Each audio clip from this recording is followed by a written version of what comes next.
চট্টগ্রামের লোহাগড়া উপজেলার পদুয়াই দৃষ্টিনন্দন ও নান্দনিক ডিজাইনে পূর্ব বাকম কেন্দ্রীয় জামা মসজিদের নির্মাণ কাজের ভিত্তিপ্রস্তর স্থাপন অনুষ্ঠান অনুষ্ঠিত হয়েছে। ৩ জানুয়ারি জুমার নামাজ শেষে এই ভিত্তিপ্রস্তর স্থাপন অনুষ্ঠানে প্রধান অতিথি ছিলেন লোহাগড়া উপজেলা পরিষদের সাবেক চেয়ারম্যান, বাংলাদেশ সুপ্রিম কোর্টের deputy attorney general advocate Fariduddin Khan. উদ্বোধক ছিলেন লোহাগড়া উপজেলা নির্বাহী অফিসার ইউনো মোহাম্মদ এনামুল হাসান। এই সময় গেস্ট অব অনার হিসেবে উপস্থিত ছিলেন বিশিষ্ট ব্যবসায়ী ও সমাজসেবক মেসার জিলানি ট্রেডার্স কক্সবাজারের স্বত্বাধিকারী আলহাজ আবু তাহের সওদাগর, বিশিষ্ট ব্যবসায়ী ও সমাজসেবক নুরুল ইসলাম শিকদার, পূর্ব বাকম কেন্দ্রীয় জামা মসজিদ পরিচালনা পরিষদের আহ্বায়ক Khaled Hossain, vice chairman M A Kashem. অন্যান্যদের মধ্যে উপস্থিত ছিলেন সদস্য Abdur Rashid, Mohimuddin Mohim, master Shah Alam, Maulana Habibur Rahman, Maulana Nurul Amin, Mohammad Osman Gani, master Shahabuddin, master Mustaq Ahmed, conductor Harunur Rashid, Mohammad Ali, Faridul Alam,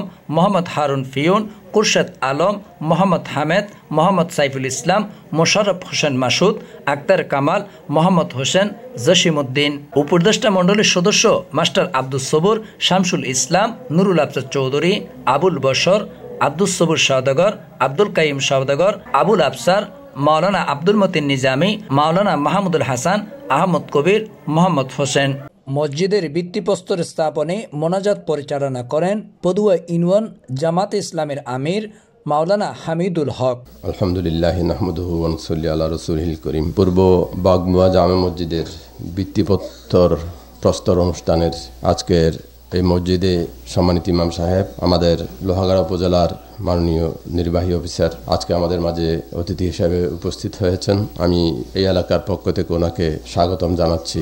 আজকে মসজিদের মতো একটা গুরুত্বপূর্ণ ভিত্তিপ্রস্তর অনুষ্ঠান উনি এসেছেন। উপস্থিত সম্মানিত মুরব্বীগণ, প্রিয় ভাইয়েরা, বন্ধুগণ, আসসালামু আলাইকুম রাহমাতুল্লাহি ওয়া বারাকাতুহু। পূর্ব বাগমুয়া এই এলাকাটা শিক্ষা জ্ঞান উন্নত, কিন্তু এই উন্নত এলাকায় একটা উন্নত মসজিদের প্রয়োজন। সেই মসজিদের ভিত্তিপ্রস্তর আজকে স্থাপনীয় অনুষ্ঠান হচ্ছে। এই জন্য যারা এই আল্লাহর ঘর বানানোর জন্য, তৈরি করার জন্য যারা উদ্যোগ নিয়েছেন, আমি সবাইকে ধন্যবাদ জানাচ্ছি, সুস্বাগতম জানাচ্ছি। আল্লাহ রাব্বুল আলামিন আপনাদেরকে এর বিনিময়ে উত্তম প্রতিদান দান করবেন। মানুষের এমন অনেক মানুষ আছে যারা একজনে 1000 কোটি টাকার মালিক, হাজার হাজার লক্ষ কোটি টাকার মালিক, কিন্তু তাদের অন্তর হচ্ছে কি 1 টাকার সমান। আবার এমন কিছু মানুষ আছে যাদের হাতে পয়সা নেই, টাকা নাই, অর্থ নাই, কিন্তু তাদের অন্তর 1000 কোটি টাকার মতো বিস্তৃত। সুতরাং শুধু টাকা নয়, মানুষের অন্তরের প্রয়োজন। আজকে এই এলাকাবাসী এই মসজিদ উন্নয়নের জন্য প্রস্তুত হয়েছে। এই কোটি টাকার নিচে এটা হবে না। আমাদের জনাব কাশেম ভাই উদ্যোগ নিয়েছেন, অন্যান্য ভাই যারা আছেন, আমি আশা করি আপনারা পারবেন। সকলে মন খোলা নিয়ে, দিল খোলা নিয়ে যদি আসেন, এটা প্রতিষ্ঠিত হবে ইনশাআল্লাহ। আরেকটি বিষয় হচ্ছে কি, ইউনুস সাহেব যেটি দৃষ্টি আকর্ষণ করেছেন, আমরা মুসলমান বিশ্বের মধ্যে একটা বিশাল সংখ্যা, এখন খ্রিস্টানদের পরেই হচ্ছে মুসলমানদের সংখ্যা, কিন্তু ক্ষুদ্র ইসরায়েল নামক একটা অপশক্তির বিরুদ্ধে আমরা সফল হতে পারছি না সব জায়গায়। এটার মূল কারণ হচ্ছে কি, আমাদের জ্ঞানটা আমরা সীমিত করে রেখেছি, আমাদের অধ্যয়নটা, আমাদের চিন্তাটা আমরা সীমিত করে রেখেছি। কোরআন আমাদের, হাদিস যেভাবে আমাদেরকে গাইড করেছে, যেভাবে আমাদের জীবনকে পরিচালিত করার কথা, সেখান থেকে আমরা বিমুক্ত হয়ে কিছু আনুষ্ঠানিকতা নিয়েই শুধু ব্যস্ত হয়ে পড়েছি। এই জন্য আমাদের মসজিদের পাশাপাশি যাতে পাতাল, জমিন, আকাশ, এই 3 জায়গায় যাতে আমরা নেতৃত্ব দিতে পারি, সেটা আমাদের অর্জন করতে হবে। জ্ঞান অর্জন ফরজ। কোনটা? 2 ধরনের। একটা হচ্ছে কি, আমরা ইসলামকে জানার জন্য, কোরআনকে জানার জন্য, আল্লাহর হুকুমকে জানার জন্য একটা জ্ঞান, সেটা যেমন ফরজ, ঠিক তেমনি একজন মানুষ হিসাবে আমি দুনিয়ার বুকে নেতৃত্ব দেওয়ার জন্য সকলের বুক, যেমন আল্লাহ রাব্বুল আলামিন বলেছেন, লিইয়ুযহিরাহু আলাদ-দীনি কুল্লিহি ওয়া কাফা বিল্লাহি শাহিদা। আল্লাহ রাসূল প্রেরণের উদ্দেশ্য ছিল সেটাই। সেই ধরনের জ্ঞান আমাদের অর্জন করতে হবে। সুতরাং সেই জ্ঞানটা হচ্ছে কি বিজ্ঞানের চরম উন্নয়নমূলক জ্ঞান। আজকে একটা সুইচ টিপলে এখান থেকে সেটা আমেরিকায় চলে গিয়ে ক্ষেপণাস্ত্র যাচ্ছে, কেমন? তাহলে সে জ্ঞান যদি আমাদের না থাকে, আমরা যদি সমস্ত কাফিরের অন্যান্য যারা আবিষ্কার করছে সেগুলোর সাথে যদি আমরা সমন্বয় করতে না পারি, তাহলে শুধু এই নির্দিষ্ট গণ্ডিসীমার মধ্যে থাকলে আমরা শুধু সংখ্যায় বৃদ্ধি পাবো, কিন্তু দুনিয়ার বুকে নেতৃত্ব দিতে পারবো না।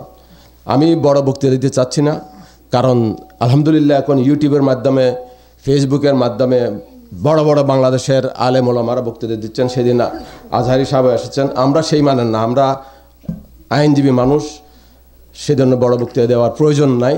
আমি একটা জিনিসই শুধু অনুরোধ করব, আপনাদের ছেলে আপনাদের মেয়েদেরকে লেখাপড়া জ্ঞানের সর্বোচ্চ পর্যায়ে নেওয়ার জন্য চেষ্টা করবেন। কে কী বলে সেটা চিন্তা করবেন না, এবং যেখানে সুযোগ আছে সেখানেই আপনাদেরকে যেতে হবে। এবং শুধু ডাক্তার ইঞ্জিনিয়াররা, বিশেষ করে ইঞ্জিনিয়ারিং ক্ষেত্রে এবং অন্যান্য মেডিকেলের ক্ষেত্রে, তাছাড়া অন্যান্য সাবজেক্টের ক্ষেত্রে এবং ধর্মীয় জ্ঞানের ক্ষেত্রে মাদ্রাসা থেকে এখন কিন্তু বড় বড় বিজ্ঞানী, ধর্মীয় শিক্ষা, ডাক্তার, ইঞ্জিনিয়ার থেকে শুরু করে ইউনিভার্সিটির প্রফেসররা সব কিছু হচ্ছে। সুতরাং যখন পড়াবেন সর্বোচ্চ পরিমাণ আপনারা পড়াবেন।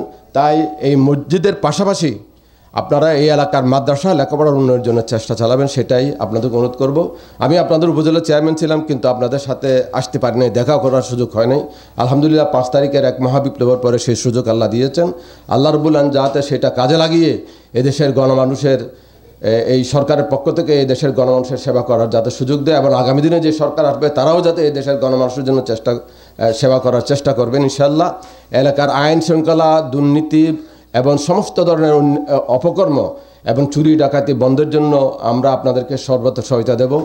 আর যে রাস্তাঘাট আমরা দেখেছি, আমাদের সীমাবদ্ধতা রয়েছে সরকারের, কিন্তু আমরা ইউনূস সাহেব এখানে আছেন, আমরা চেষ্টা করব যে এখানে উপজেলার বরাদ্দ দিয়ে এই বড় লম্বা রাস্তা সম্ভব হবে না, এটা এলজিইডির পক্ষ থেকে করা যায় কিনা সেটা আমরা ইনশাআল্লাহ উদ্যোগ গ্রহণ করব। সবাই দোয়া করবেন আমার জন্য।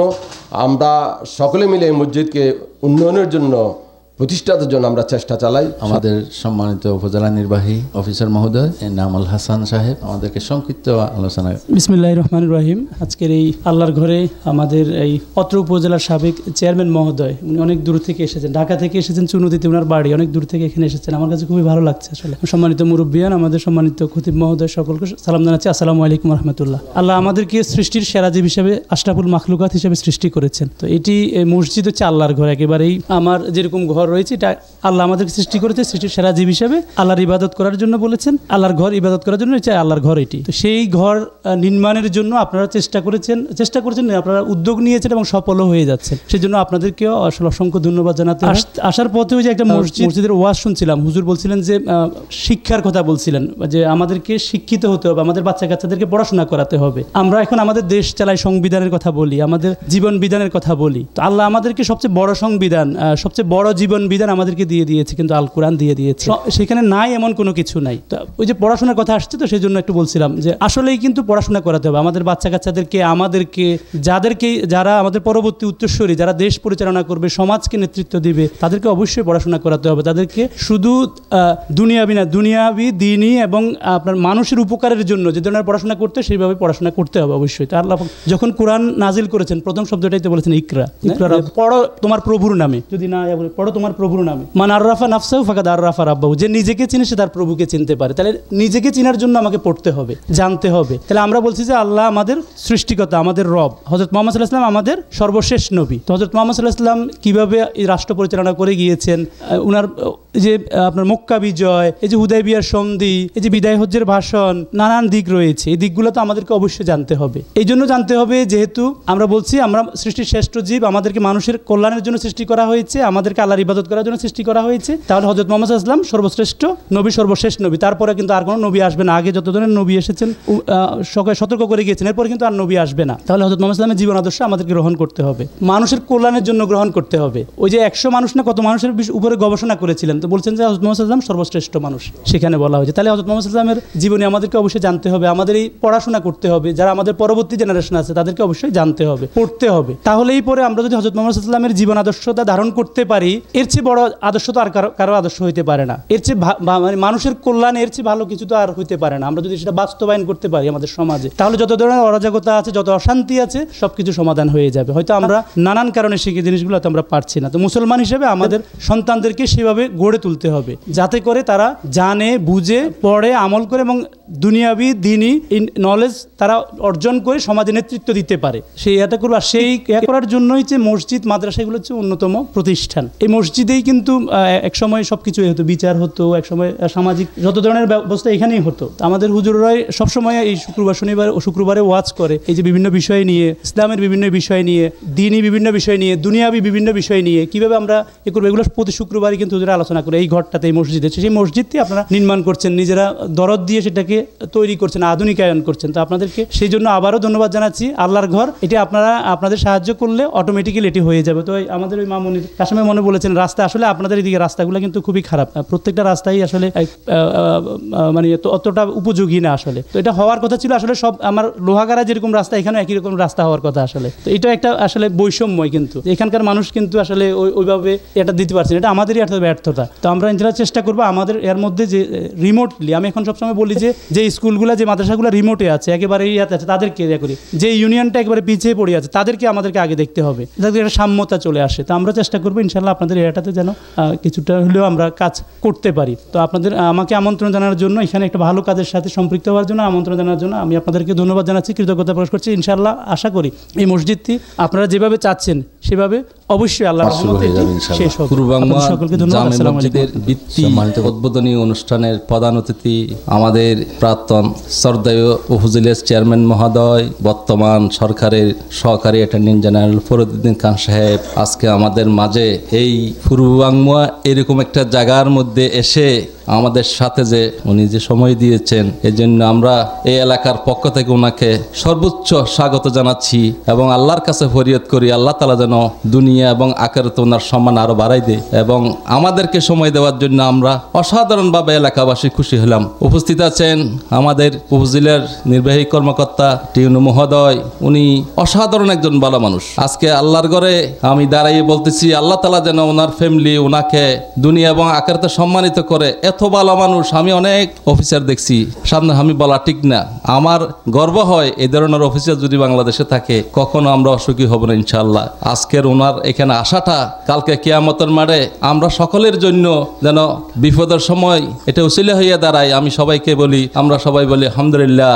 উপস্থিত আমাদের আত্মীয় স্বজন, ভাই বেরাদার এবং এলাকাবাসী, আসসালামু আলাইকুম। আমাদের এই মসজিদটা একটা ঐতিহ্য মসজিদ। আমাদের এই কবরস্থানে অসংখ্য আল্লাহর ওলিরা শুয়ে আছে।